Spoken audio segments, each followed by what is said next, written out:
Al Leiter is here, but joining us right now is the hottest pitcher in the game. 2 starts, as I mentioned, no runs allowed, 27 strikeouts, 1 walk. Shane Bieber of the Cleveland Indians joins us now. Shane, it's Brian Kenny. How are you? Good. How are you? Thanks for having me. We're doing well. And I got Al here. He's going to ask some questions. But I want to start off with this. The 27 strikeouts, by the way, through 2 starts. That's tied for the best ever in Major League history.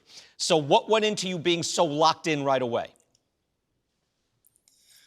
Obviously, we had a lot of time to prepare for the season. I was ready to go going into spring training. The original start date, I was feeling really good. Obviously, the pandemic hit.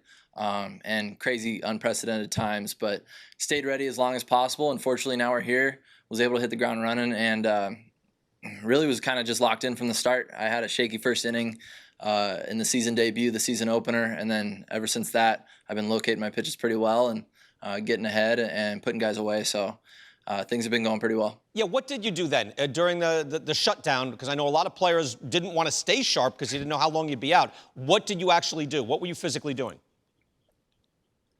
Right, I kind of didn't let myself. I guess when it all sort of happened, I was like, all right, I guess I'll head back to Santa Barbara, continue my off-season routine as best as possible. And we didn't really know what to prepare for. I thought it was going to be maybe four or 5 weeks. It ended up being a lot longer than that, obviously. But I kind of stayed ready through it all, and it was obviously longer than expected. But I'm happy with how everything went. I was able to continue kind of my off-season 2.0 and stay ready. Shane, obviously you've had great success now and in the All-Star game last year, everything, but you went in the 4th round of the draft, and that's very good for like all humans on the planet, right? But it's not first round. You weren't a top 100 prospect. What do you think the scouts weren't seeing when they were looking at you in college as a young man? I just don't think they. My whole knock was I didn't have the highest ceiling. I had a decent floor. I could always command the ball. I didn't strike many guys out. I didn't have that swing and miss. So once I got into pro ball, I made a couple mechanical adjustments, started throwing a little bit harder. And you know, I have to commend the Cleveland Indians and the player development staff for that. And, you know, just making a few key adjustments, learning how to strike guys out, learning how to develop put away pitches. And that's kind of been the difference from college to pro ball. Shane, Al here. Don't listen to them. You are front end, and whoever said you couldn't be whatever you are, you're going to win the Cy Young. And I you did predict that. I predicted yes, early. You did. And I got a chance to see you at the All-Star game last year, and I love everything about it. And I see you DeGrom-esque because I see a smooth, fluid delivery that you're not overexerting, but the fact that you use all your pitches is awesome. But I want to hone in on one particular pitch, and I did ask you to have a baseball, so if you wouldn't mind, your curveball, I'll get into a little bit of analytics because that's BK's show, but your curveball last year was a 10-inch vertical. It was larger, it got shorter, and you also had a little sweep to it with respect to 5 inches away from the lefty, or into the lefty, away from the righty. So what was the concerted change? If you can show, was it as a matter of a grip or how it came out of your hand or a mindset? I would love to know. So that one's tough to tell because I added a cutter this season, which I kind of use sparingly, but my slider has been registering as a knuckle curve as well. My slider's always been pretty depthy, but a little bit shorter. So I feel like the data is a little bit skewed because of that, but my knuckle curve's always been right here. I grip it right on the horseshoe. A little higher. Place my middle finger directly on the seam, and I just kind of throw it like a football, able to create that direction with this backside of my palm. And let it work from there. But I feel like the data is a little bit different right now because my slider is showing up as a knuckle curve because I think whether it's Rapsodo or TrackMan's a little bit confused since I added that cutter because now that cutter is registering as a slider.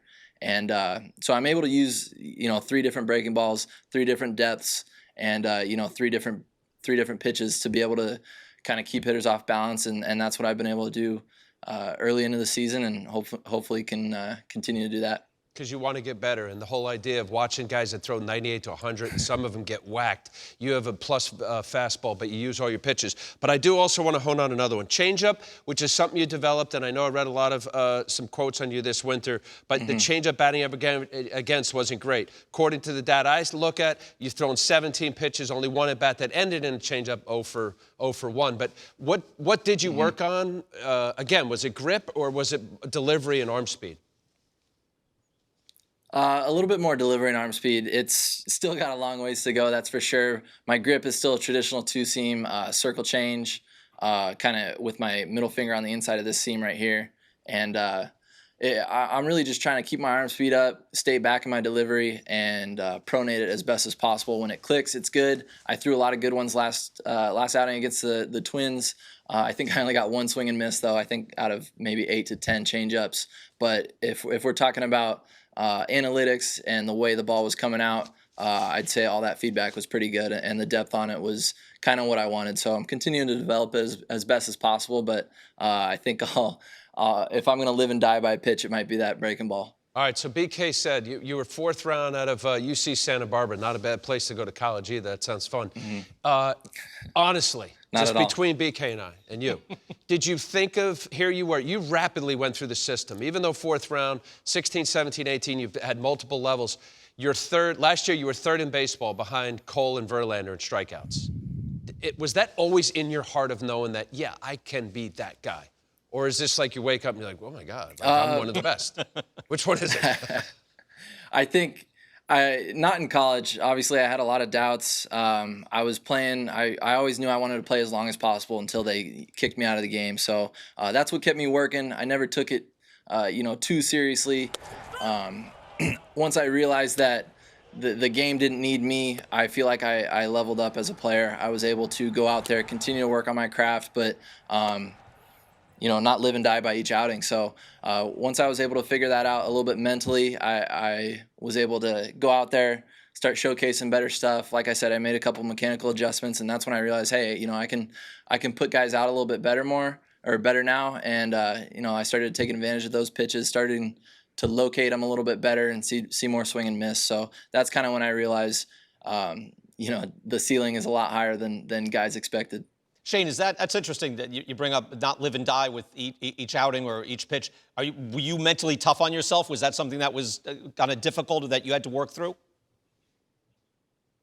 Yeah, I think back in college, I was a little bit, I guess for lack of a better word, obsessed, which I think is a good thing to a certain extent. But, I was taking some tough outings extremely hard on myself. So once I kind of realized to have fun with the game, that came in pro ball. Obviously, there's a lot of things that can stress you out in pro ball, especially in the minor leagues. You can worry about a ton of things, why guys are moving in front of you, why things aren't exactly working the way you want them to work. But you just got to go out there. And once I realized that as long as I go out there, do my thing, trust that things are going to work out, they will.